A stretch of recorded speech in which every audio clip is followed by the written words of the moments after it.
ठीक है जी, स्टार्ट करते हैं। हमने स्टार्ट करना है आज स्टैट्स का चैप्टर।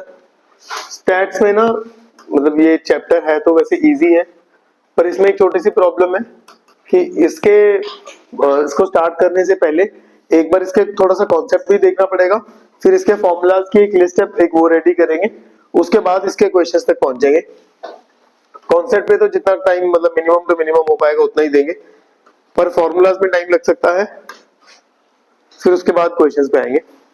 तो पहले कॉन्सेप्ट, फॉर्मूलाज, देन क्वेश्चंस। अच्छा, मैं मान के क्या चल रहा हूं कि आप लोगों को स्टैट्स में क्या क्या आता है, जिसके ऊपर मैं जोर नहीं दूंगा, जो 11th स्टैंडर्ड में आप लोगों ने पढ़ा हुआ है अच्छे से। इसमें कुछ तो आप लोगों को मीन निकालना आता है, ठीक है। मीन निकालने के 3 मेथड्स होते हैं, ठीक है। पहला डायरेक्ट, फिर एज्यूम्ड मीन, है ना, स्टेप डेविएशन। कौन से केस में कौन सा लगेगा, मतलब ये एक्सपेक्टेड है कि आप लोगों को पता है, ठीक है। फिर है मीडियन। वैसे तो जो ये बता रहा हूँ ये 10th का 11th का भी नहीं है। मीडियन निकालने का वो फॉर्मूला कुछ ऐसा होता है, L plus n/2 minus CF upon F into H। कैसे मीडियन क्लास वगैरह चूज होगी वो सब बेसिक आपको एबीसी मालूम है, इसकी जरूरत नहीं पड़ेगी हमें कब आगे जाके, क्योंकि हम इतनी बड़ी बड़ी कैलकुलेशन जेई में नहीं कर रहे। पर जो मैंने कॉन्सेप्ट बताने उसके लिए एटलीस्ट मैं चाहता हूँ कि बेसिक्स आपको पता हो। सॉरी। अच्छा, 11th का कॉन्सेप्ट था mean deviation about mean.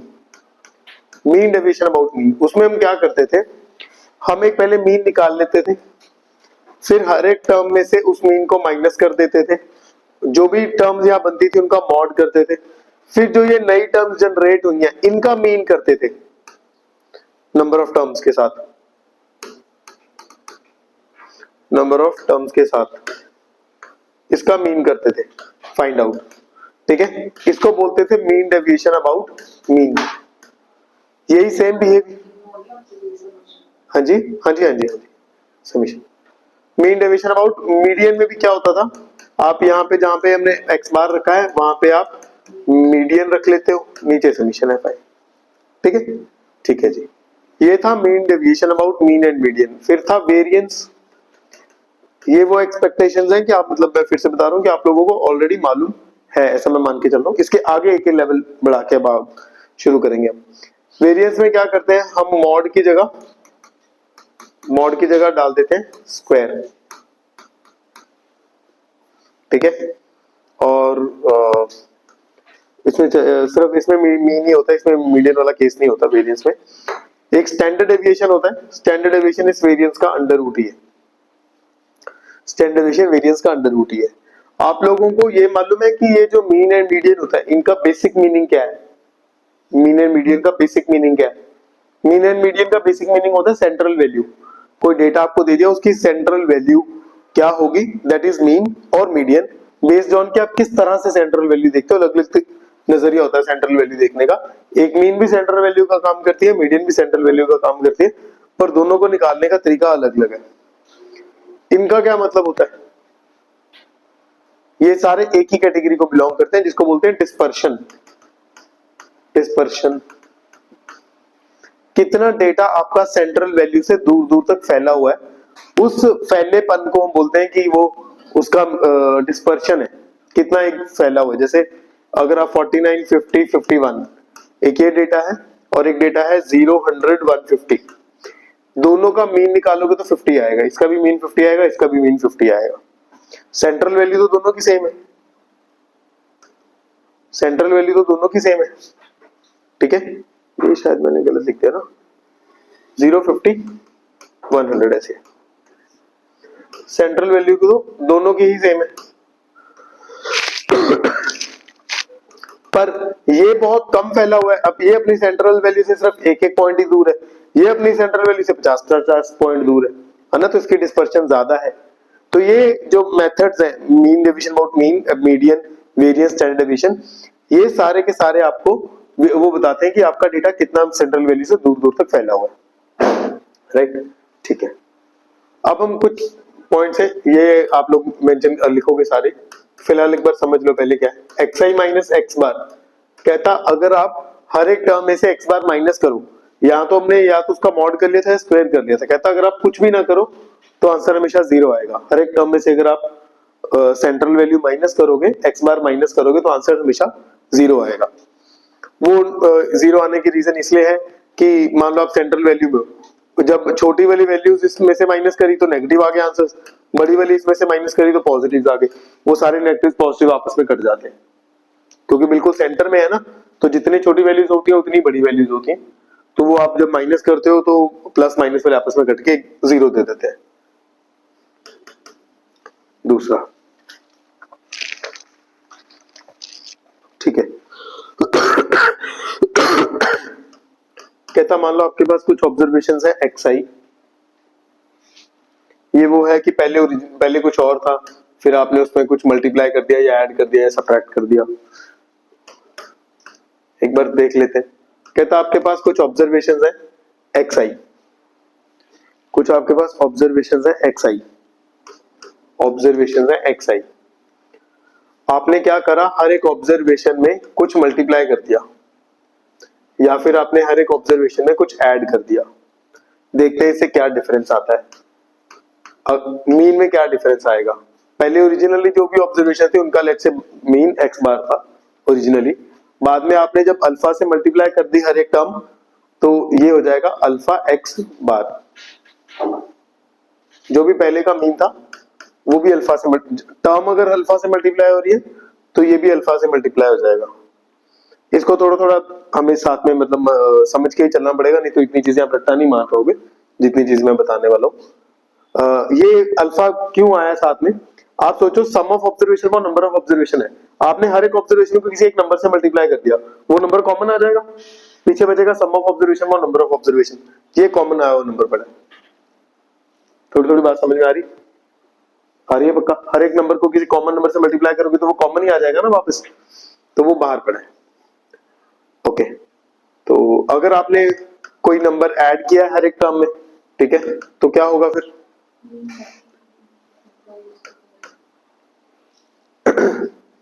Alpha raise to power n, हर एक टर्म में वो नंबर ऐड हो जाएगा, ठीक है। जो नंबर ऐड हुआ है उसको आप बाहर निकाल दो, समझ रहे हो। जैसे मान लो ऐसे है x1, x2, x3, ठीक है, आप इसमें अल्फा ऐड कर लिया, अल्फा ऐड कर लिया, अल्फा ऐड कर लिया, x1 plus x2 plus x3 तो ऐसे लीजिए by 3 plus 3 alpha by 3, alpha आ जाएगा, n नहीं आएगा, अल्फा आएगा, ठीक है। लेटर ऑन आप इसमें याद रख सकते हो, ये अगर समझ में आ रहा है तो अच्छी बात है, नहीं तो आप इस अल्टीमेटली इसको याद रख सकते हो कि मीन में जो आपने ऑब्जर्वेशन में चेंज किया मीन में वही चेंज आ जाएगा। आपने ऑब्जर्वेशन में मल्टीप्लाई किया, मीन में चेंज, मीन में वही नंबर मल्टीप्लाई हो गया। आपने ऑब्जर्वेशन में ऐड किया, मीन में वही नंबर ऐड या सब्ट्रैक्ट हो गया। वेरिएंस में क्या होगा, यस, वेरिएंस में जो नंबर मल्टीप्लाई कर रहे थे, याद है ना, वेरिएंस क्या करता है, हर एक नंबर का स्क्वायर करता है, तो यहाँ पे आपने जिस नंबर से मल्टीप्लाई किया वो उसका भी स्क्वायर ही करेगा।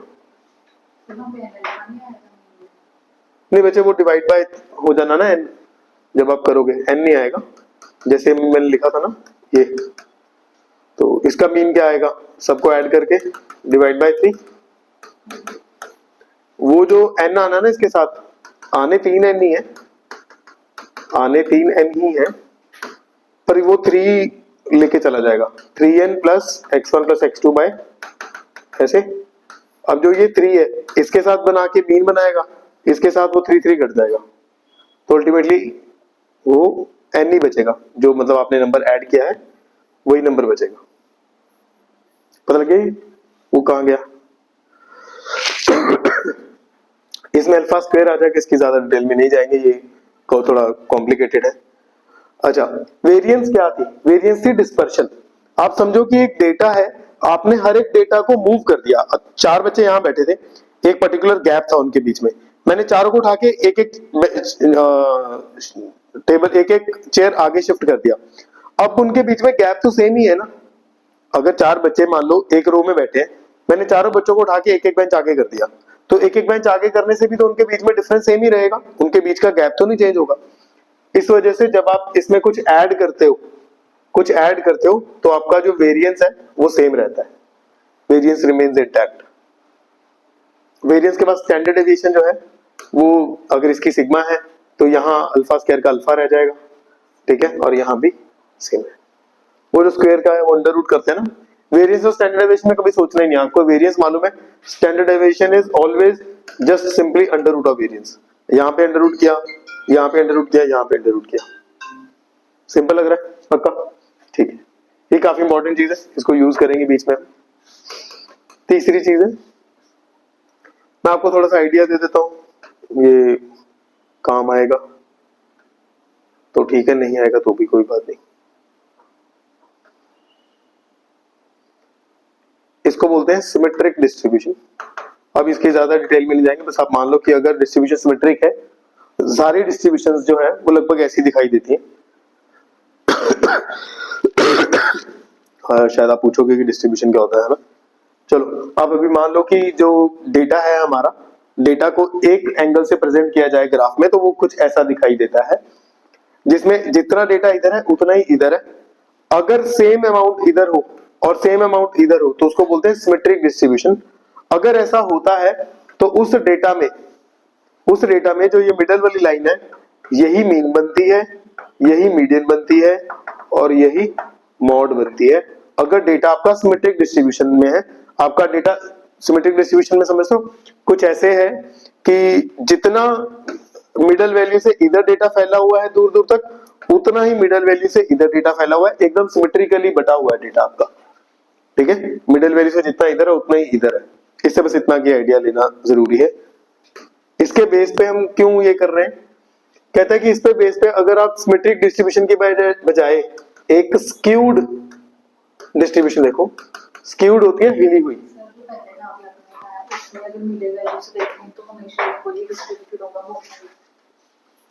पता क्या होता है उसमें ना, कुछ ऐसे होता है, मैं समझ गया थी बात, मैं बताता हूँ। अभी उस पे आता है अगले वाले पे, कब नहीं होगा, इसको बोलते हैं स्क्यूड डिस्ट्रीब्यूशन। इसमें क्या प्रॉब्लम है, ये डेटा ना दिखता नहीं है ऐसा। ये कैसा दिखता है, ये कुछ ऐसे दिखेगा, जैसे इधर पास हो गया, इधर दूर चला गया। फिर उसमें प्रॉब्लम आएगी, क्या होगा, मीडियन कहीं थोड़ा ऐसे मिडल में आएगा, ठीक है, मीन इस तरफ थोड़ा इंक्लाइन कर जाएगा, जिस तरफ ज्यादा वेट होता है, जिस तरफ ज्यादा डेटा होता है, मीन उस तरफ शिफ्ट हो जाता है, ठीक है। समझ लो कैसे ये ना, मैं तो जैसे मतलब मैं इतना डिटेल में जाना नहीं चाह रहा था। मैं सिर्फ एक जो फाइनल इसका रिजल्ट है मैं चाहता हूँ वो याद रखो। फाइनल रिजल्ट इसका है कुछ तो मॉड इज इक्वल टू, ये आप लोगों ने शायद कभी ना कभी पढ़ा होगा, 3 मीडियन 2 मीन।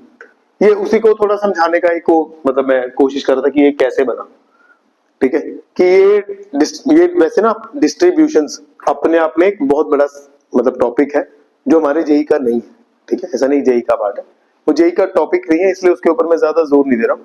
आप बस ऐसा समझो कि डेटा की जो स्टडी है, हमने डेटा को एक ग्राफ पे प्लॉट करने की कोशिश करी है, जिससे हम ये समझ पाए हैं, डेटा मान ले, डेटा का मतलब कोई कॉम्प्लिकेटेड डेटा नहीं, मान ले 100 बच्चों के मार्क्स ही है सिर्फ, ठीक है, तूने उनकी मिडल वैल्यू देखी कि मिडल वैल्यू 100 मार्क्स का टेस्ट था और 100 ही बच्चे थे, ठीक है, तूने देखा कि ऑन एन एवरेज बच्चों की 60 मार्क्स आ रहे हैं, तो जब तूने 60 मार्क्स तूने देखा, 60 मार्क्स के से 50 बच्चे इधर खड़े थे, 50 ही बच्चे इधर थे, समझ रही कि जितना मार्क्स 60 मार्क्स के जब तूने लाइन ड्रॉ करी तो तूने देखा कि 60 मार्क्स से कम वाले बच्चे भी 50 है, 60 मार्क्स से ऊपर वाले बच्चे भी 50 है, तब जाके उनकी एवरेज 60 बन रही है।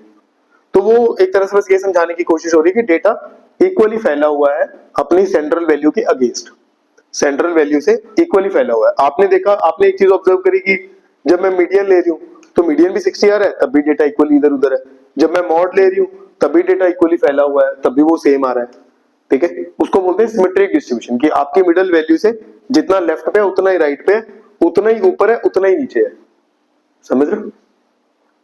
तो इसको ज्यादा डिटेल मतलब अपने दिमाग में जोर देने की जरूरत नहीं, क्योंकि आगे आगे बहुत सारी चीजें आएंगी जिस पे जोर देना पड़ेगा, ठीक है। ये सिर्फ इसलिए समझा रहा था क्योंकि इससे ये डिराइव होता है, ठीक है, इससे एक रिलेशन बनता है, दैट रिलेशन इज, ये रिलेशन याद रखोगे ठीक है, नहीं रखोगे तो भी चलेगा। Relation is mod median mean, ये रिलेशन 2:1 में डिवाइड होता है, मीडियन हमेशा मिडल में होगा, ठीक है। अगर वो सिमेट्रिक होता फिर तो ये 1:1 होता, थोड़ा स्क्यूड है तो मीडियन आपका मीन की तरफ झुक जाता है, उस तरफ चला जाता है, उस तरफ डिस्टेंस कम हो जाता है, मॉड से डिस्टेंस थोड़ा बढ़ जाता है। ये वाला जो फॉर्मूला है ये इसी से डिराइव्ड है। अभी फिलहाल मतलब आपको 3 चीजें पता होनी चाहिए। एक ये, दूसरी ये बहुत ज्यादा इंपॉर्टेंट, ठीक है, तीसरी थोड़ी कम इंपॉर्टेंट, बस इतना ही पता होना सफिशिएंट है कि mod is equal to 3 median minus 2 mean. Next देखते हैं। अब यहां से चीजें इंपॉर्टेंट टाइप की थोड़ी शुरू हो जाएंगी।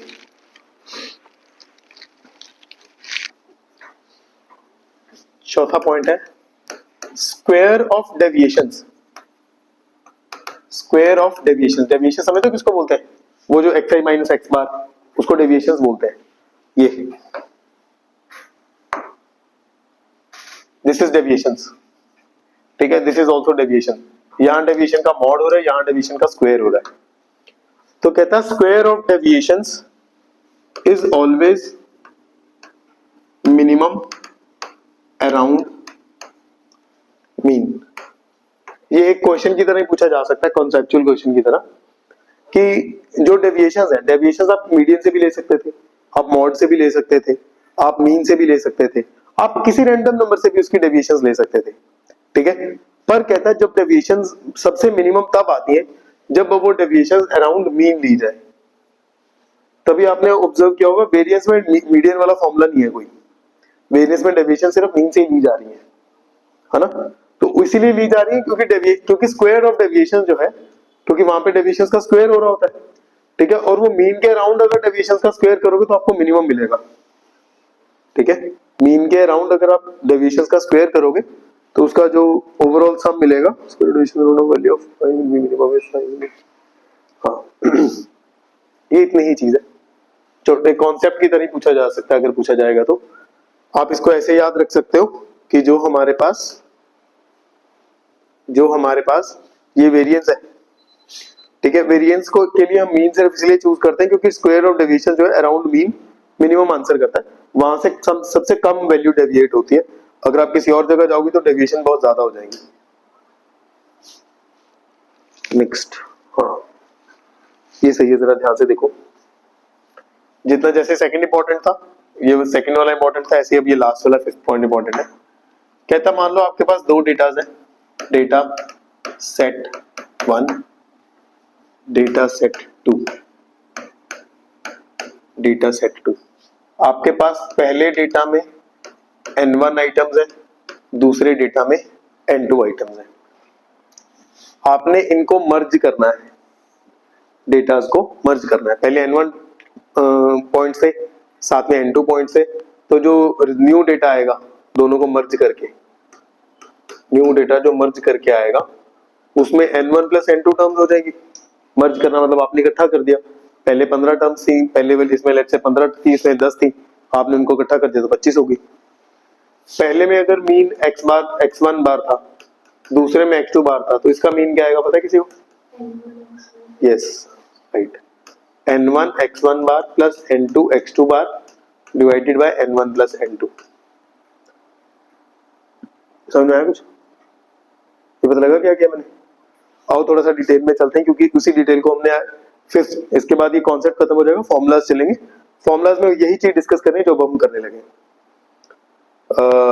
मीन का फॉर्मूला क्या था? Summation of all terms divided by number of terms. ये क्या है? इस पे बहुत बहुत ज्यादा क्वेश्चन बेस्ड है हमारे। ये क्या है? Sum of all terms, sum of all terms, ये n को इधर ले जाओ, तो सम ऑफ ऑल टर्म्स के किसके इक्वल आएगा? Number of terms multiply by mean of terms, ठीक है। इसको बहुत ज्यादा यूज करने, फॉर्मूला शीट में सबसे पहला फॉर्मूला होगा हमारा, ये लिखेंगे जब आएगा। अभी इस चीज को लिखने की जरूरत नहीं, इसको स्पेशल लिखवाऊंगा क्योंकि मैं इसी चीज को यूज कर रहे हैं। देखो, एक इसके पास पहला डेटा सेट है, उसके पास n1 टर्म्स है, x1 बार उसका मीन है, तो उसकी सम ऑफ टर्म्स क्या होंगी? सम ऑफ टर्म्स के लिए इन दोनों को मल्टीप्लाई कर लो, इसकी सम ऑफ टर्म्स के लिए इन दोनों को मल्टीप्लाई कर लो, दोनों को मर्ज करके सम ऑफ टर्म्स कैसे आएगा? इन दोनों को ऐड कर लो। पता लग रहा है? इसका सम ऑफ टर्म्स ये रहा, इसका सम ऑफ टर्म्स ये रहा, दोनों को ऐड मर्ज करोगे तो दोनों ऐड हो जाएंगी, ठीक है। ये दोनों का टोटल सम ऑफ टर्म्स आ गया। तो मीन कैसे निकलता है? Sum of terms divided by number of terms. दोनों की नंबर ऑफ टर्म्स कितनी थी? n1 plus n2। युक्ति समझ में आया क्या चल रही? पक्का? ठीक है। Next is variance, sigma 1 square sigma 2 square. ये याद रखना पड़ेगा, इसको मैं ज्यादा तो नहीं समझा पाऊंगा, इसको याद रखना पड़ेगा। n1 sigma 1 square plus d1 square, n2 sigma 2 square plus d2 square divided bye n1 plus n2। d1 क्या चीज है यहाँ पे? d1 is x1 delta minus x बार, ये x बार है। d2 is x2 minus x बार। जैसे अभी हमने ये समझा कि समीशन xi कैसे आता है, ठीक है, आपने देखा वो लंबी चौड़ी कैलकुलेशन करके आ रहा है। ऐसे ही कुछ कैलकुलेशन करके आपके पास ये फॉर्मूला जैसे याद रखने वाले। सम ऑफ स्क्वायर टर्म्स कैसे आता है? वो जब आप वेरिएंस निकालते हो तो उसमें एक टर्म्स का स्क्वायर करते हैं ना, थोड़ा स्लो ही हो जाते हैं। वेरिएंस का फॉर्मूला याद है किसी को? कुछ ऐसा था, ऐसा था। इसके अलावा एक और फॉर्मूला था, ये कम यूज होता था, वो ज्यादा यूज होता था। Very good, very very happy. ठीक है जी, ऐसे ही वेरिएंस को ये पता है, ताना पता है, युक्ति पता है ये फॉर्मूला? ठीक है, वेरिएंस के दो फॉर्मूला होते हैं, ये बहुत इजी टर्म्स में यूज होता है, थोड़ी डिफिकल्ट टर्म्स होती हैं तो ये यूज होता है, थोड़ी और डिफिकल्ट हो जाती है तो यहाँ fi xi स्क्वायर आ जाता है ना। थोड़ा और डिफिकल्ट होगा तो बस ये साथ में fi लगना शुरू हो जाता है। अब इस वजह से आप मुझे ये चाहिए,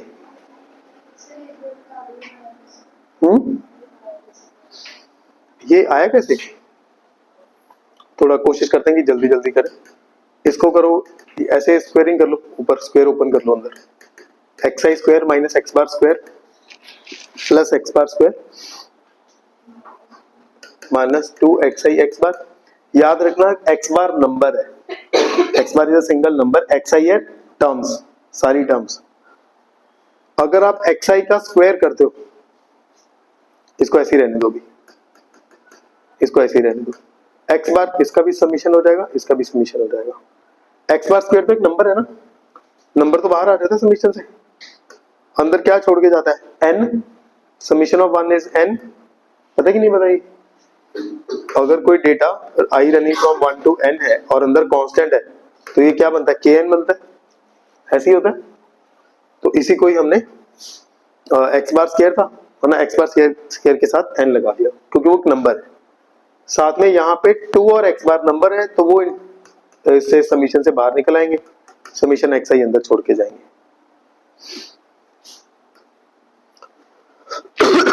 सॉरी, डिवाइडेड बाय ये नंबर ऑफ टर्म्स था, इसको divide by number of terms कर लो सबको, है ना?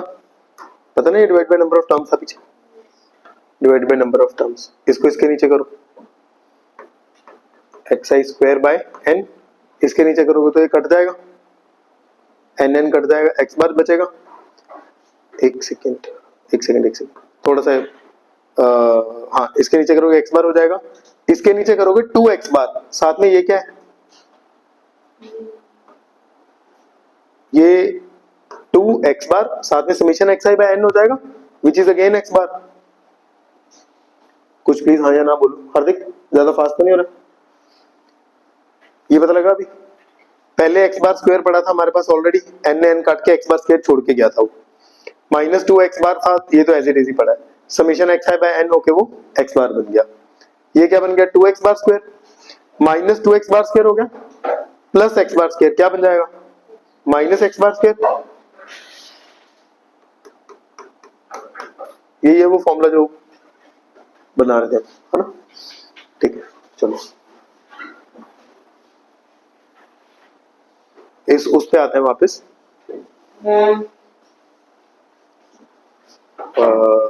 फॉर्मूला था xi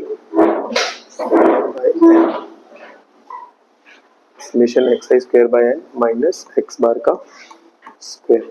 प्लीज अब यहाँ से हमें ये समीशन xi स्क्वायर निकालना है, तो तो sigma square plus X bar square divided by, not divided, multiply by N. बहुत ही ज्यादा इंपॉर्टेंट फॉर्मूला है, बहुत ही ज्यादा, हद से ज्यादा इंपॉर्टेंट है ये, क्योंकि ये चीज हमसे बहुत बार वो मांगेगा। अगर आपको ये फॉर्मूला नहीं पता तो आप लंबे प्रोसेस में जाओगे जो बहुत ज्यादा टाइम कंज्यूम करवाएगा। तो ये एक फॉर्मूला है, इसी फॉर्मूला पे बेस्ड ये बनाया गया है। इसी फॉर्मूला के लिए अगर आप इसका वो बनाओगे सिग्मा वन स्क्वायर, ये पहले का सम आ गया, आप इसे थोड़ा रिलेट करो number of terms, sigma one square, ये d1 उसका वो है, मीन है, ये बना के ऐड करोगे, आप इसको अल्टीमेटली याद रख सकते हो इस फॉर्मूला को।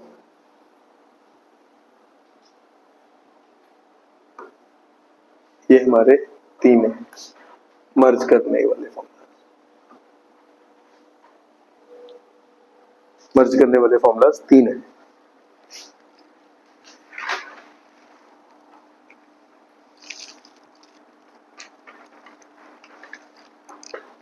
ठीक है जी, इसके बाद फॉर्मूलाज डिस्कस करते हैं, बीच बीच में थोड़े क्वेश्चंस भी कर लेंगे, मतलब बीच बीच में क्वेश्चन भी उठा लेंगे साथ में, फॉर्मूलाज भी करते रहेंगे, क्वेश्चन भी करते रहेंगे। फिलहाल सिर्फ फॉर्मूलाज, पहले फॉर्मूलाज, फॉर्मूला 1, फॉर्मूला 1 में बच्चे आप वही लिखोगे, sum of all terms is number of terms multiply by mean, sum of square is number of terms mean square plus sigma square. ठीक है, एक क्वेश्चन करते हैं फिर वापस फॉर्मूलाज पे आ जाएंगे।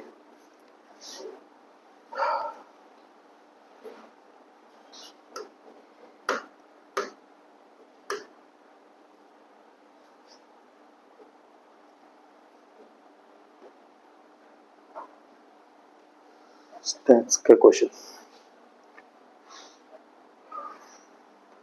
पढ़ा जाएगा, ठीक है ना, मुझे तो लगता कर लेंगे हम। ये है जी क्वेश्चन,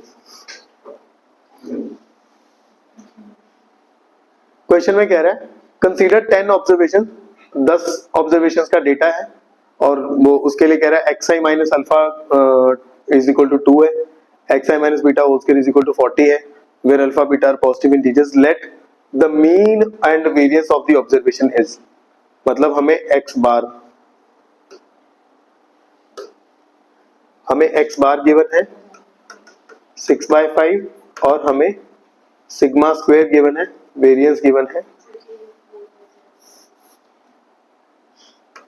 सिग्मा स्क्वायर गिवन है 84/25।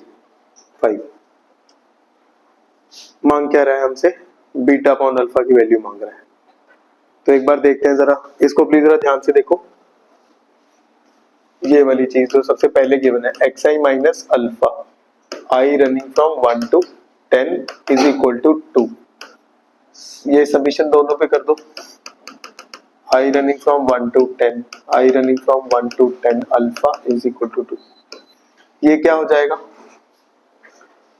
अभी हमने x समीशन xi का फॉर्मूला पढ़ा था, क्या था वो, n इंटू एक्स बार था, n कितना है यहाँ पे, नंबर ऑफ टर्म्स कितनी है 10, हो जा भाई,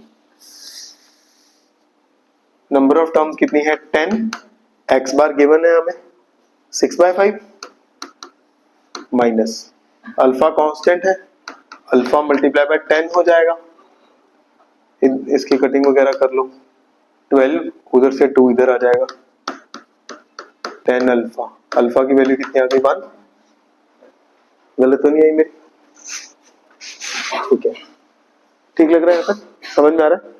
उसने मैंने सिर्फ इसी को सिंपली ओपन किया है, इतने पार्ट को, अब इस पार्ट को भी ओपन कर लेते हैं ना, उसके लिए मुझे थोड़ी स्पेस चाहिए होगी,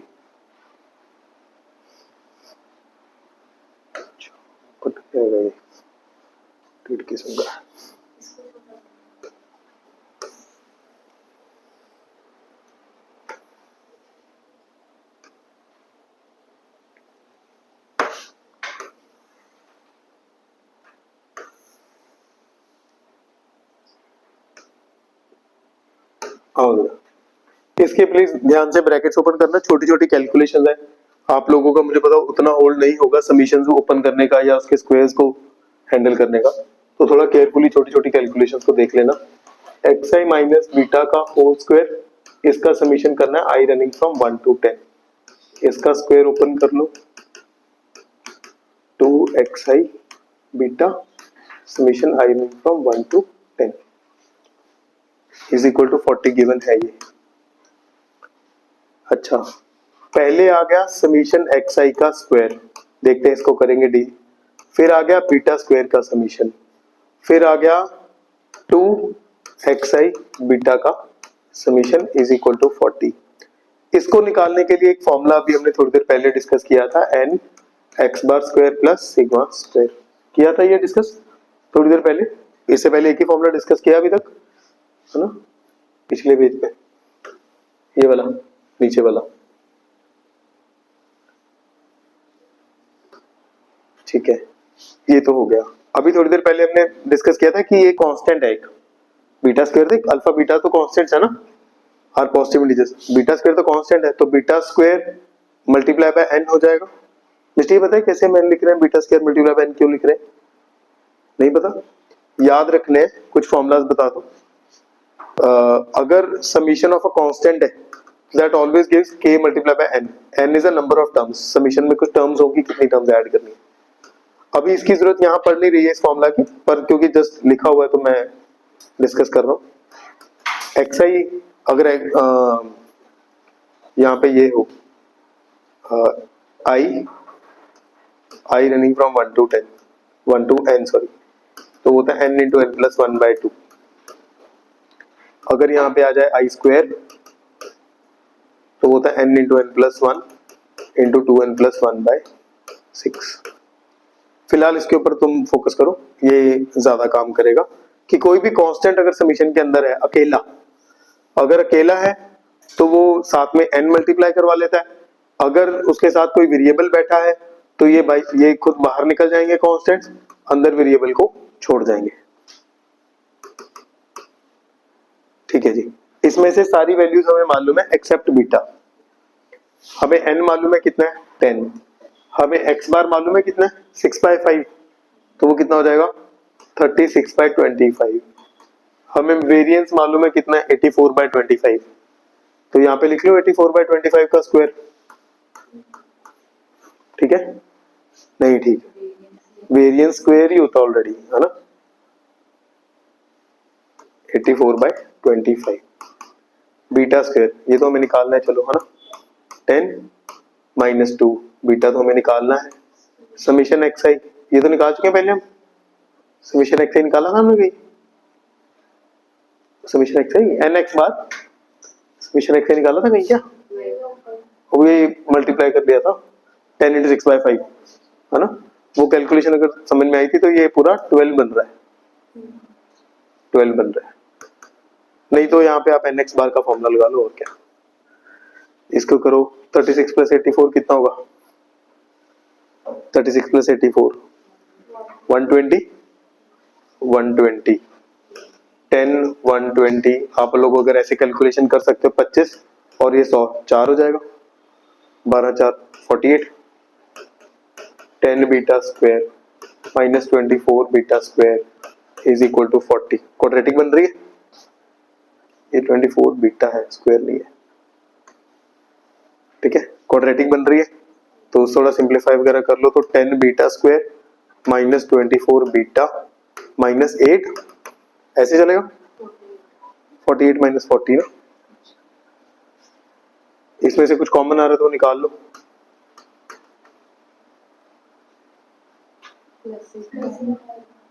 प्लस, ठीक है जी, 12 beta plus 4 is equal to 0, 20 बन रहा है, वो मुझे लगता है आप उससे बना लोगे, माइनस 10 माइनस 2 करके, ठीक है, निकाल ही लेते हैं ना, 5 beta square minus 10 beta minus 2 beta plus 4 is equal to 0, 5 beta common ले लो, beta minus 2 beta minus 2, beta की दो वैल्यूज आ गई, एक 2/5 आ गई और एक 2 आ गई, अल्फा कितना आया था 1, बीटा की दो वैल्यूज आ रही हैं, एक 2 और एक 2/5। ऐसे केस में वो हमें बताता है क्वेश्चन में कि कौन सी वैल्यू कंसीडर करनी है। उसने इंटीजर बोला था, पॉजिटिव तो दोनों ही है, पर उसने इंटीजर बोला है, तो बीटा इज इक्वल टू 2 वाली कंसीडर करेंगे फिर, है ना। ये तो इंटीजर नहीं है, 2/5। लास्ट में क्या मांग रहा है, रेशो मांग रहा है, अल beta upon alpha 2/1 that is 2। First option answer आ रहा है। ठीक लग रहा है, पक्का लिखने की इच्छा हो रही है, जाना है। अच्छा, तुम कहाँ जाना होता है इस टाइम, घर में से मतलब? अच्छा ठीक है, चले जाओ। हाँ जी, हाँ अच्छा, पीडीएफ में क्वेश्चन नहीं आएगा तो मैं तुम्हें क्वेश्चन अलग से दे दूंगा सारे, अगर इसमें चाहते हो तो वो कर लेते हैं। क्या करें मतलब? लो, ठीक है, प्रॉब्लम सॉल्व। अब आ जाएगा, और एक आध फॉर्मूला और लिखते हैं, फिर और क्वेश्चंस करेंगे। आपने वो काफी याद होगा आपको फॉर्मूला, जिसमें क्वेश्चंस याद होंगे, जिसमें कुछ तो डेटा दिया होता है, वो कहता है कि ये डेटा मिसरेड हो गया, 2 टर्म्स ये लिखी हुई थी ये लिखी गई, है ना। ऐसे क्वेश्चन ही पूछ के आपके लिए वो क्वेश्चन मुश्किल या लंबे करेगा। और एक चीज मैं आपको क्लियर कर दूं कि इन केस आप अच्छे से आदि शर्मा पढ़ लो, उसके क्वेश्चन सारे भी ना करो, पर जितने मतलब मुश्किल या इंपॉर्टेंट है कि क्वेश्चन सारे कर लो, आप इसके सारे क्वेश्चन ऐसे ही कर पाओगे बिना कुछ एक्स्ट्रा क्लास के। पर उसमें एक सबसे बड़ा चैलेंज होगा कि आप उसको छोटा नहीं कर पाओगे, उतनी कैलकुलेशन करने का आपके पास वहां एनर्जी नहीं होगी, इतनी हाई अमाउंट ऑफ कैलकुलेशन करना वहां पे प्रैक्टिकली पॉसिबल नहीं होगा। तो इस क्लास का प्राइमरी मोटिव स्टैट्स सीखना बिल्कुल नहीं है, इस क्लास का प्राइमरी मोटिव है उस स्टैट्स के बीच की कैलकुलेशन को छोटा करना। इसीलिए पहले मैंने कॉन्सेप्ट थोड़ा कराया, ताकि अगर वो थोड़ा बहुत आपका फेड है तो आपको याद आ जाए। दूसरा, ये जो फॉर्मुलाज मैं बोल रहा हूँ बहुत इंपॉर्टेंट है बहुत कम, थोड़े लंबे जरूर होंगे देखने में, पर 7-8 ही फॉर्मुलाज हैं। और इसकी जो फ्रीक्वेंसी है 2024 में इसके 15 क्वेश्चन है, 15 क्वेश्चन इन टोटल दोनों मिला के। और ये इससे पहले जो हमने क्वाड्रेटिक किया था उसके 12 थे, मतलब एक तरह से आप ऐसा कुछ नहीं कि 15 तो 15 ही आएंगे, ठीक है, उससे कम भी आ सकते हैं। जैसे पिछले साल तो इसके 8 ही क्वेश्चन आए बस, 2025 में सिर्फ 8 ही क्वेश्चन है। पर उससे पहले पहले काफी काफी आते रहे, जैसे कभी किसी कहीं 15 आए हुए हैं, कभी 18 आए हुए हैं, कभी 25 भी आए हुए हैं, एक बार 30 भी आए हुए हैं। तो मतलब ऐसे क्वेश्चन की कोई इसकी वो लिमिट नहीं है कि 30 जैसे बहुत ज्यादा भी हो सकते हैं, 8 जैसे कम भी हो सकते हैं। तो इसके फॉर्मूलाज मतलब वो मेरे पॉइंट इज कि आप इसके फॉर्मूलाज को याद करो, बहुत ज्यादा जरूरी है, करना ही पड़ेगा, कोई ऑप्शन नहीं है। मुश्किल नहीं है फॉर्मूलाज, वो शुरू शुरू में आपको थोड़े डिफिकल्ट लग सकते हैं, पर जैसे जैसे थोड़ा प्रैक्टिस करोगे, क्वेश्चंस और करोगे, वो आसान लगने शुरू हो जाएंगे। मैं कह रहा था कि हम यहाँ पे हैं ये समझने के लिए कि उसकी कैलकुलेशन को कैसे हम बिना कम से कम मेहनत में कैलकुलेट कर पाए, वो सीखना हमारा टारगेट है।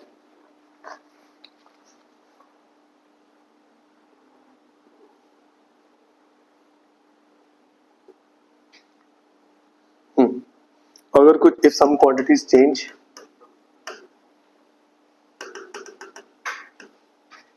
अगर कुछ क्वांटिटीज बदलती हैं, वही बदलने वाली की चेंज, उसमें 2 टाइप के चेंजेस हो सकते हैं, एक रिप्लेसमेंट वाला और एक ओमिट करने वाला। क्यों निकाल ही दिया, एक्स्ट्रा ही लिखा गया था, गलत लिख लिया तो उसको निकाल ही दिया। निकालने से क्या होता है, नंबर ऑफ ऑब्जर्वेशन चेंज हो जाती है, तो वो थोड़ा केयरफुली, दोनों इक्वली वर्क करेगा।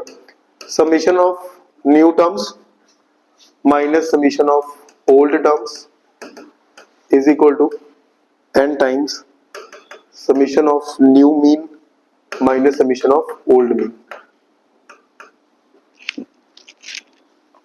समेशन ऑफ न्यू टर्म्स का square minus summation of old terms का square multiply by sorry is equal to n times mean का स्क्वायर। अगर आपने पिछला फॉर्मूला याद की मतलब करोगे तो ये भी याद हो जाएंगे easily, xn square n as in odd mu o as in odd पर स्क्वायर प्लस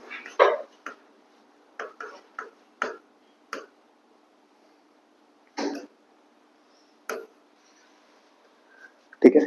और ऐसे फॉर्मूलाज बहुत सारे अभी फिलहाल धीरे धीरे चलेंगे आगे, ठीक है। यहां तक समझ में आ रहा है क्या किया अभी?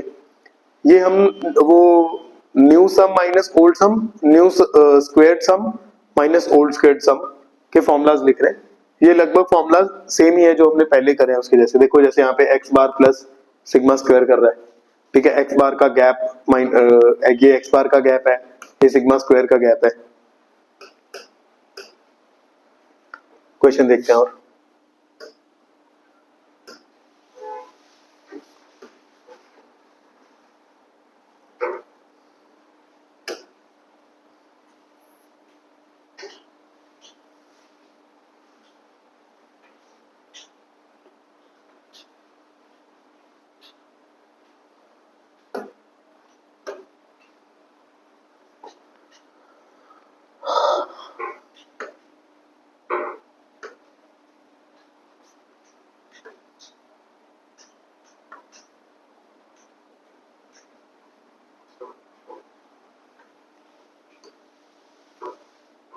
ठीक है जी, ध्यान से देखते हैं क्वेश्चन को।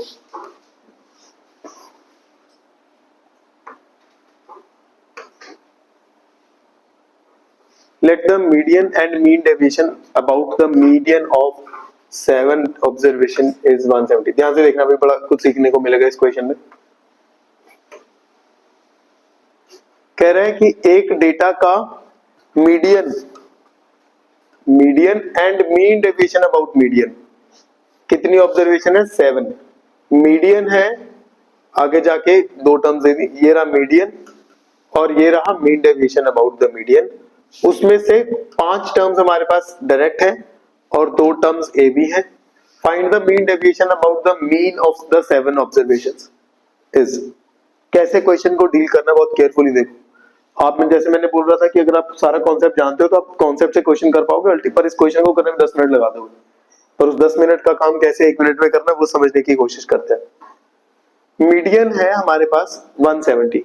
एक बार पहले डेटा को ध्यान से देखो, जो अवेलेबल नंबर्स हैं 170, 125, 230, 190, 210 ए बी, ये 5 नंबर्स हैं। उसका कहना है कि जो मीडियन है वो 170 है। मीडियन मतलब बिल्कुल मिडल।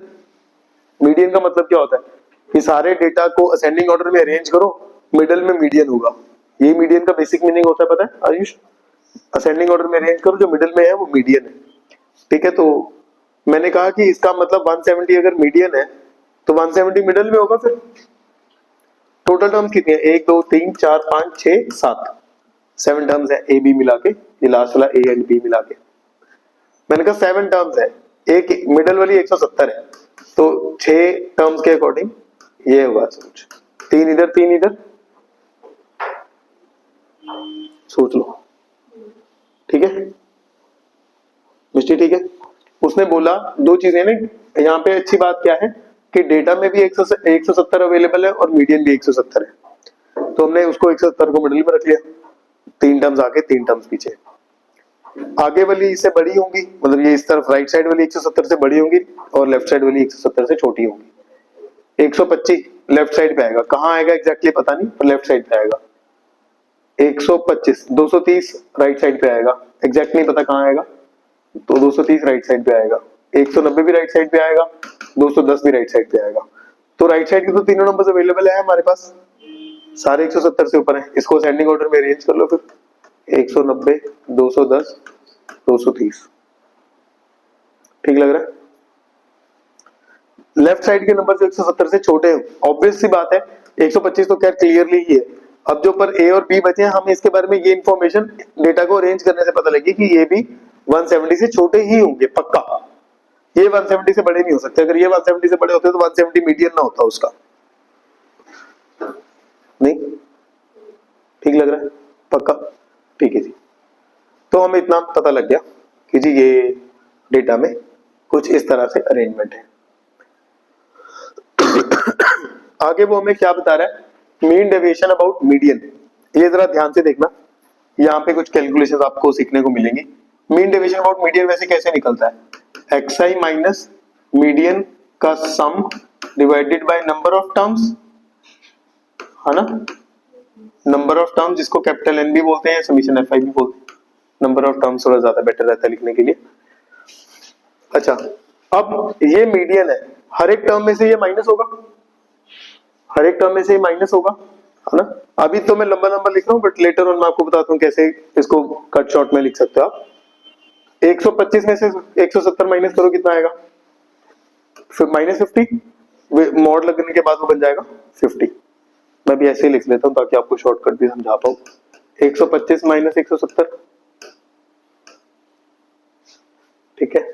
फिर a minus 170 plus b minus 170, 170 minus 170, 90 minus, अभी मैं पूरा लिख रहा हूँ, कटिंग वो सब्ट्रैक्शन कर नहीं रहा हूँ, उसका रीजन है वो बताऊंगा अभी। फिर 210 माइनस 170,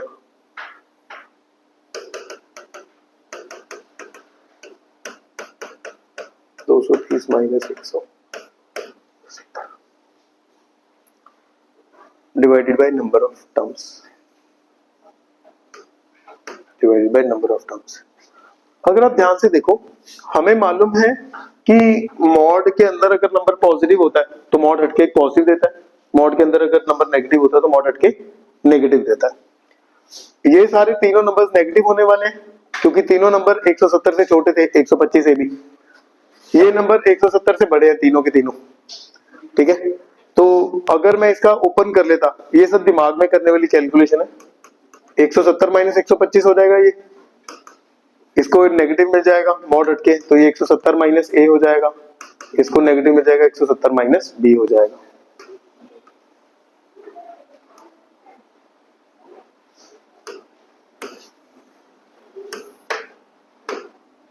एक 170 माइनस बी हो जाएगा, प्लस ये 0 तो 0 ही है, ये 190 माइनस 170, ये तो पॉजिटिव नंबर्स ही है तो एज इट इज आ जाएंगे। 210 minus 170, 230 minus 170 divided by number of terms. Number of terms अगर 7 है ही ना हमारे पास तो लिख सकते हैं वो।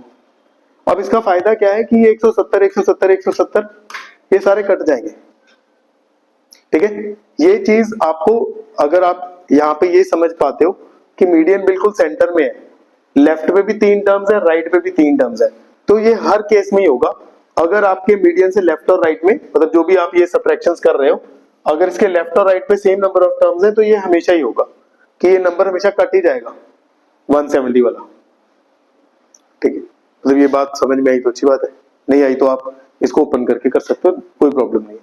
आप इसको सॉल्व कर लो, इसको सॉल्व कर लो। इसको सॉल्व करने के लिए आपको वही करना पड़ेगा, मॉड हटा के नेगेटिव लगाना पड़ेगा क्योंकि a minus 170 is a negative number. ये समझ में आता है निश्चित कि b माइनस 170 एक नेगेटिव नंबर होगा। तो हमें मॉड से डर पता है कब लगता है? जब हमें अंदर वाले की नेचर ना पता हो। अगर अंदर वाले की नेचर पता है तो अगर पॉजिटिव है तो हटा के पॉजिटिव लगा लो, नेगेटिव है तो हटा के नेगेटिव लगा लो। तो यहाँ पे हमें इसका नेचर मालूम है। क्या आया इसको सॉल्व करके, ये पूरा मीडियन किसके इक्वल दिया होता 205/7, 7 से 7 कट गया। अब आप जो नंबर्स बचे उनको सिंप्लीफाई कर लो, 21 23 19 करो ऐड करके इनको, 21 23 19 9 10 13 5 6 63 630 630 माइनस 125 करो, 630 माइनस 125 करो, 505 minus A minus B is equal to 205। ये राइट साइड वाला 205, इसको सिंप्लीफाई कर लोगे तो a प्लस बी आ जाएगा 300, a प्लस बी आ जाएगा 300। ठीक लग रहा है? मुझे ऐसा लग रहा है आपके चेहरों को देख के कि ये सर आपने ना मुश्किल करते हैं आसान करने की बजाय, कि ये तो उल्टा आसान वैसे हो जाता। पर मेरे आप मतलब मेरी सजेशन है कि आप इसको ऐसे ही कंसीडर करो। तो अभी आपको हैबिट नहीं है तो जब बहुत सारे क्वेश्चंस कर लोगे तो आपको जब हैबिट हो जाएगी तो आप रियलाइज करोगे कि ये जल्दी कैलकुलेशन करता है वहां पे। एनीवे फिलहाल हमारा आ गया a plus B is 300, a plus B आ गया 300। एग्जैक्ट ए बी की वैल्यूज नहीं आएंगी, उसने एग्जैक्ट ए बी की वैल्यूज मांगी भी नहीं है, वो हमसे मांग रहा है mean deviation about mean of these 7 observations. तो मीन डेविएशन अबाउट मीन निकालने के लिए तो पहले मीन निकालना पड़ेगा। मीन कैसे निकलता है? मीन का फॉर्मूला क्या होगा? सम ऑफ ऑल ऑब्जर्वेशंस। एक नंबर था 125, एक था ए, एक था बी, एक 170, एक था 190, एक 210 और एक 230, ये नंबर थे, divided by 7। A plus B, A और बी की इंडिविजुअल वैल्यू नहीं है बट ओवरऑल वैल्यू तो है। ठीक है, और थोड़ी देर पहले हमने इनको ऐड भी किया था, याद है? थोड़ी देर पहले हमने इनको ऐड किया था, कितना आया था? 630 समथिंग। कितना आया था देखो, इन सबको हमने कहीं तो ऐड किया था, ये रहा 630, उसमें से अच्छा 125 ऐड नहीं किया था, 630 तक ही किया। 630 आया इनको ऐड करके, ठीक है। 630 प्लस बाकी के करो, 630 प्लस 300 करोगे तो 930, 930 में 170 ऐड करोगे तो एक हो जाएगा 1100, 1225 हो गया। 1225 बाय 7, कटिंग हो जाएगी 7 के साथ, 7 1 से 7, 7 7 से 49, 7 से 35, 175, that will be your mean. अब वो मांग रहा था मीन डिवीजन अबाउट मीन, तो सारे डेटा में से 175 माइनस कर लो, सारे डेटा में से 175 माइनस कर लो, सारे डेटा मतलब पहले 125 में से माइनस हो जाएगा, ठीक है। फिर ए में से माइनस हो जाएगा, फिर बी में से माइनस हो जाएगा, ठीक है, प्लस 170 में से माइनस हो जाएगा, 170 में से माइनस हो जाएगा, फिर 190 में से माइनस हो जाएगा,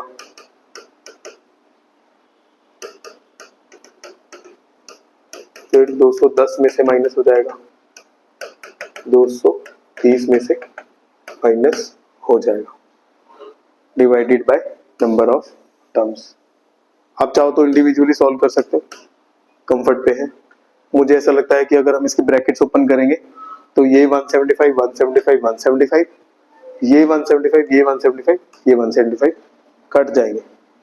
बट आप ध्यान रखना इनको काटने के टाइम पे कि यहाँ पीछे छोड़ के वो माइनस 125 जाएगा, माइनस से माइनस भी छोड़ के जाएगा, ठीक है। और इधर तो वो छोड़ के गया है हमारे पास 190, 210, 230 प्लस 5 डिवाइडेड बाय 7। इनको तो काफी बार ऐड कर लिया हमने, 630 आता है इनको ऐड करके, 635 माइनस 125 करो, 635 माइनस 125, फिर ये माइनस ए माइनस बी है, इसका माइनस कॉमन लेके ए प्लस बी लिख लो, डिवाइडेड बाय 7 कर लो। 0 3 से 2 गए 1, 6 से 5 गए 1, 510, 510 माइनस 300, ए प्लस बी 300 आया हुआ था, 210 आया, ठीक है, 730 आ जाएगा, ठीक है। 30 मुझे लगता है ऑप्शंस में कौन से नंबर पे, ठीक लग रहा है थोड़ा, हाँ। एक आध क्वेश्चन और करके देखते हैं। इसका शुरू वाला थोड़ा चैलेंजिंग है, यहाँ पे वो जो इसका ही था वो, हाँ, जो शुरू में नहीं हमने बात कही थी 170 वाली, ये नीचे छुपी हुई है।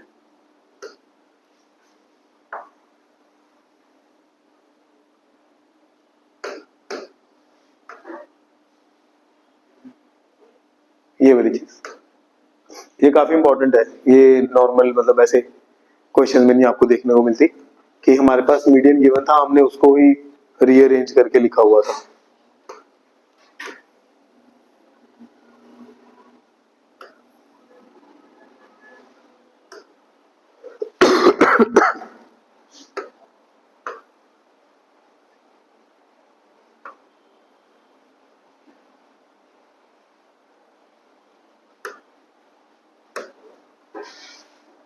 ठीक है जी, आगे चलते हैं, अगला क्वेश्चन भी देख लेते हैं। है अभी टाइम है, अभी 10 मिनट और ले लेते हैं।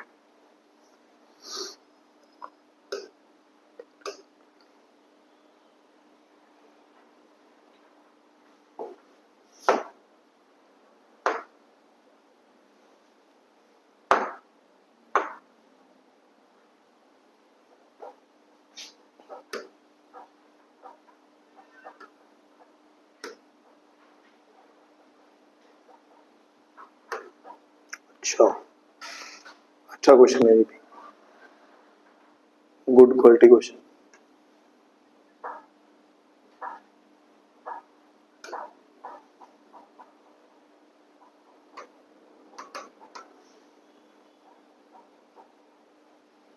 The mean and standard deviation of 15 observation were found to be 12 and 13.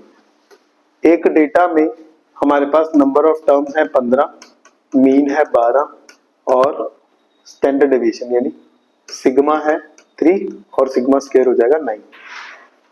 ठीक है, ये इंफॉर्मेशन हमारे पास डेटा में पहली लाइन में दी हुई है, बाद में देखते हैं। कहता on checking it was found that an observation was read as 10 in place of 12। मैं कहता हूँ ये चीज अपने आप में अलग ही सर का दर्द बन जाती है जब पता नहीं चलता सही कौन है गलत कौन है। ठीक है, तो एक बार ध्यान से पहले क्लियर कर लेना कि 10 गलत है कि 12 गलत है। पहले कौन सा आया, पहले गलत आएगा बाद में ठीक आएगा ना।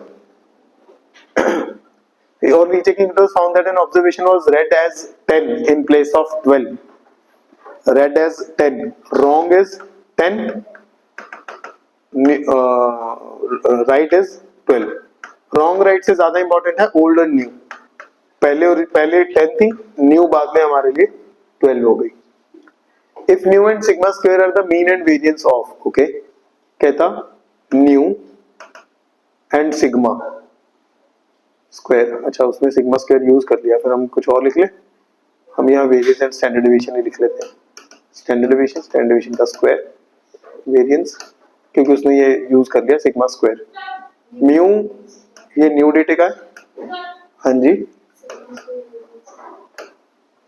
वो अल्फा यूज हुआ है ना वर्ड ये वाला क्वेश्चन में, तो ये न्यू है सारा, ये सारा डेटा न्यू का है। ठीक है जी, हमने कुछ फॉर्मूलाज लिखे हैं, उसको रिकॉल, उसको देखते हैं, उसके बेस पे क्वेश्चन करते हैं। फॉर्मूला देखो क्या कहता है, new sum minus old sum is equal to n times x new bar. Copy paste नहीं होता ना, कोई बात नहीं। क्या कह रहा है वो, कहता है new sum minus old sum is equal to n times new x bar minus old x बार।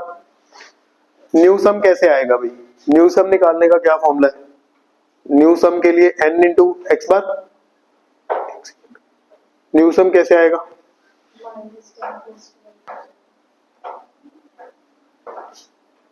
-10, रुको पहले ओल्ड सम बताओ कैसे आएगा।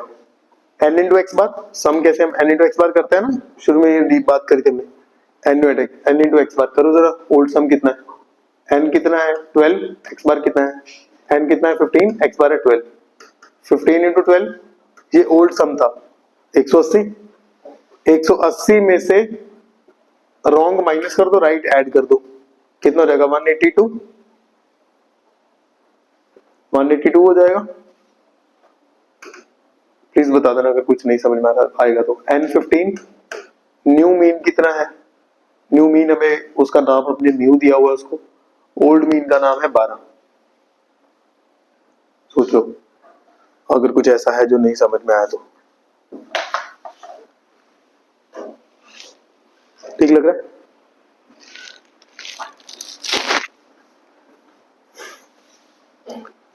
एक इसके इतना 2 आ जाएगा, इसको इधर ले जाओ 15, उसको इधर ले आओ 12, 2/15 plus 12 is equal to new. Solve कर लोगे इसको, 182/15 आ जाएगा, है ना। इसको ऐसे ही रहने दो अभी, बाद में वो ऐड करने को बोलेगा म्यू को, ठीक है, तो भी इसको ऐसे ही रहने देते हैं। हमारे पास टेक्निकली म्यू भी आ गया, म्यू स्क्वायर भी हम निकाल पाएंगे अगर जरूरत होती तो। सिग्मा स्क्वायर भी एक पेंडिंग है बस, ठीक है। सिग्मा स्क्वायर है तो हमारी इस चीज की तो जरूरत पड़ने ही वाली है, इसका मतलब सिग्मा स्क्वायर में तो इनकी जरूरत पड़ती ना स्क्वायर्स की, ठीक है। ये फॉर्मूला लेके चलते हैं वहां पे, फॉर्मूला एक बार लिख लेते हैं पहले। फॉर्मूला था xi new square xi old square is equal to summation xi new square xi old square n times x bar new square minus x bar old square plus sigma new square minus sigma old square. ये formula याद रख लोगे, जितने जल्दी याद कर लोगे उतना बेटर है। अच्छा, कौन कौन सी वैल्यूज हम निकाल पाएंगे, हमारे पास इसके लिए अपना एक फॉर्मूला होता है समीशन xi स्क्वायर का। समीशन xi स्क्वायर का था ना वो पहले फॉर्मूला में 2 पार्ट्स थे, याद है क्या था, ठीक है, आपके पास x बार स्क्वायर है, आपके पास सिग्मा स्क्वायर है, n भी है। ये सारा ओल्ड डेटा के लिए है आपके पास, ठीक है। तो ओल्ड डेटा की जगह वहां रख दो फिर। ओल्ड डेटा के लिए आपके पास n है 15, आपके पास x बार का स्क्वायर है 144 और साथ में सिग्मा स्क्वायर है 9, ठीक है। न्यू अभी आपके पास नहीं है पर ये निकाल सकते हैं हम। न्यू के न्यू के क्या होगा कि जो भी ओल्ड वाला था 144 प्लस 9 करो कितना आएगा 153।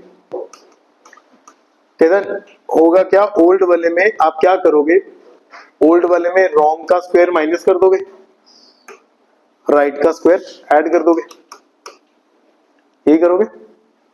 ये कितना हो जाएगा 144 माइनस 144 कितना आ जाएगा माइनस 44 आ जाएगा, प्लस 44 आ जाएगा, प्लस 44 आ जाएगा। इसमें से इसको माइनस कर लोगे तो ओवरऑल पता नहीं आप लोगों को कैलकुलेशन समझ में आई कि नहीं आई, पर मुझे समझ में आ गया कि सब कट कटा के 44 बच जाएगा, सारा कुछ ये कट कटा के 44 बच जाएगा, ठीक है। इसका एक शॉर्टकट भी बता दूं, मतलब वो एक शॉर्टकट बता दूं, पहले आगे इसकी कैलकुलेशन कर लेते हैं, शॉर्टकट बाद में, नहीं तो तुम्हें शॉर्टकट में नहीं अटक जाए हम। X new mean, new mean तो म्यू है, सॉरी 44 राइट 44। न्यू मीन क्या है, म्यू, म्यू नाम दिया हुआ उसने, म्यू का स्क्वायर। ओल्ड मीन कितना है 12, 144। New mean that is sigma square ही रहेगा वो, माइनस ओल्ड वेरिएंस 9। केयरफुली देखना आप, इसके आगे आप खुद करोगे। हमारे पास म्यू ऑलरेडी आ चुका है, नहीं सिग्मा स्क्वायर नहीं निकालना हमने यहां से, वो गड़बड़, मतलब बताता हूँ क्या कह रहा हूं मैं। म्यू की वैल्यू यहां डाल के पहले तो म्यू स्क्वायर नहीं निकालना। जब इतनी बड़ी कैलकुलेशन आने लगे ना 182 का स्क्वायर, तो समझो कि वो कैलकुलेशन नहीं करवाना चाहता कभी भी आपसे, कभी उसका मोटिव नहीं है कि आपकी कैलकुलेशन में टाइम वेस्ट किया जाए। वो क्वेश्चन में मांग ही नहीं रहा, वो तो मांग रहा है mu square plus sigma square. आप mu square plus sigma square ही निकाल लो ना डायरेक्ट, म्यू स्क्वायर क्यों निकालना है, यहां से mu square plus sigma square की वैल्यू ही निकालो ना डायरेक्ट। माइनस 144 माइनस 115 माइनस 9 कितना हो जाएगा ये पहले 15 को नीचे ले आओ, 44 n कितना 15 ही चल रहा ना, ये 15 नीचे आ जाएगा प्लस 153। जितना भी ये बनेगा उसमें मैं क्या ऐड करना है, हमारा इंटरेस्ट तो बस फाइनल आंसर में ही है 182 प्लस 15। करो जरा इनको, बस इनको जो भी ऐड कर लोगे वो आपका आंसर आ जाएगा, इनको जो ऐड कर लोगे that will be your answer, इनको जो ऐड करके आएगा that will be your answer. देखना ये आंसर तो डेसिमल में आना, देखना। अच्छा वेरी गुड, 15 से मल्टीप्लाई, बस खत्म हो गया फिर तो। मैं ये सोच रहा हूँ कि डेसिमल में जाके चला गया, तो 15 से मल्टीप्लाई करोगे ये कट जाएंगे, ये 15 से मल्टीप्लाई हो जाएगा, नंबर थोड़ा बड़ा आएगा बट इंटीजर आ जाएगा। हाँ जी 2521, अच्छा ठीक है यही होगा, हाँ यही होगा, ज्यादा बड़ा भी नहीं गया है, ये इसी ने बड़ा करना है जितना करना, बाकी तो ऐड ही हो रहे हैं। ठीक लग रहा है, क्वेश्चन करना है और क्यों जाना है, ठीक है रहने देते हैं। आप लोग क्या करोगे, मैंने ना इसी में क्वेश्चन सेव करके रखे, दिखा देता हूँ एक बार। आप लोग जब भी आपको टाइम मिले इसमें से निकाल लेना, डॉक्यूमेंट खोलोगे इसमें, एक खुलता नहीं है डॉक्यूमेंट में, आपको ऊपर ये स्टैट्स वाला एक वो मिल जाएगा फोल्डर, इसमें मैंने कुछ निकाल के रखे हैं क्वेश्चन जितने भी हैं, 22 23 हैं, जिसमें से पहले 15 2024 के क्वेश्चन है, जो हमने 3 करे हैं वो 2024 के पहले 3 क्वेश्चन है, फिर अगले 8 जो है वो 2025 के क्वेश्चन है। ठीक है, आप इनको गो थ्रू करोगे आज, ठीक है।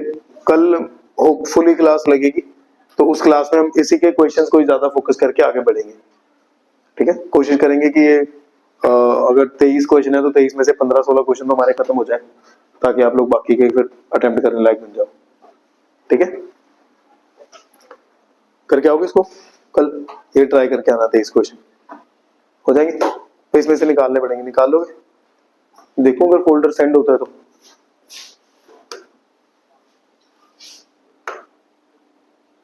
शेयर करना ऑप्शन तो आ रहा है, शेयर करवाएगा कि नहीं करवाएगा?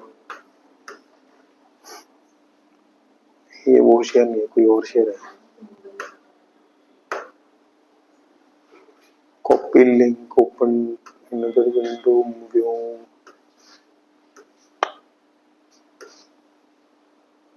कॉपी लिंक करके देखें। हाँ नहीं, लिंक तो सेंड कर देंगे, लिंक ओपन हो जाए, वो करके देखते हैं अभी।